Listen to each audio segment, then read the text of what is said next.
Sarah. Good morning. Good morning. How are you? I'm good. I'm good. Uh, Thanks for Ex- having me. I'm yeah, excited. thank you.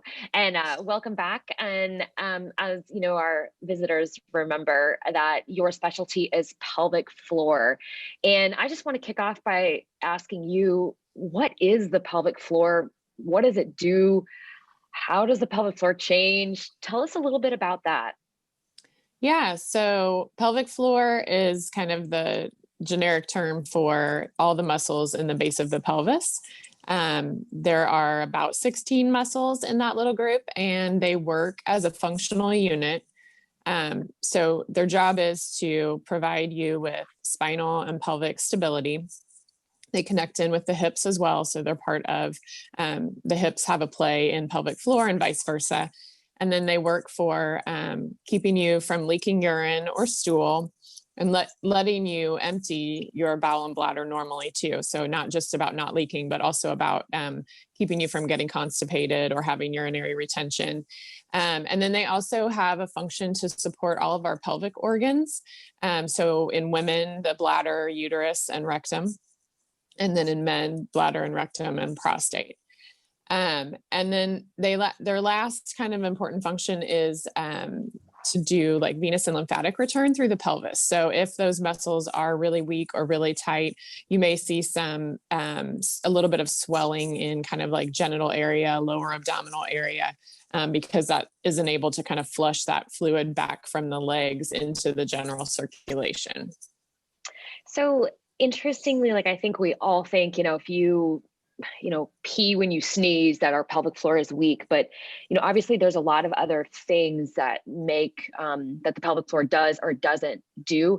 What about pain? Is pain also a big one? And are there specific pains that are can be improved or affected by the pelvic floor?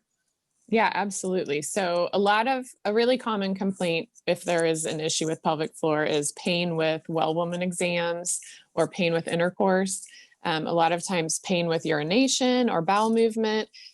Sometimes sitting can be a kind of a red flag if you have pelvic pain when you sit. And the muscles in the pelvic floor can refer pain in a lot of different spaces. So all the way up into the abdomen, all the way down into the lower extremities. So sometimes it can be tricky to tease out. But usually, if you're having pain with any of those things, muscles in the pelvic floor typically are overactive. So they are guarding or too tight and unable to relax and lengthen. And that is what causes pain with those activities. It's really helpful. It's like any type of exercise. There's stretching and there's also strengthening, and both of them are really important to overall. One last question that I have for you is, what's the difference between like core and pelvic floor? Because I think core has been a really hot buzzword, especially the last decade. But people think, tighten your core. Is that the same? Is it different? What? Tell me a little bit about that from your perspective. Yeah, actually, it is the same. The pelvic floor is kind of the foundation of the core. And as we've seen it show up more in research, we're finding that the pelvic floor is actually the first group of muscles to fire when we need core stability. So the pelvic floor kind of initiates that engagement with the abdominal wall and the spine. The diaphragm is part of the core too. And all of those work together to provide that nice stability so you can move your limbs on a stable base. Really helpful, Sarah.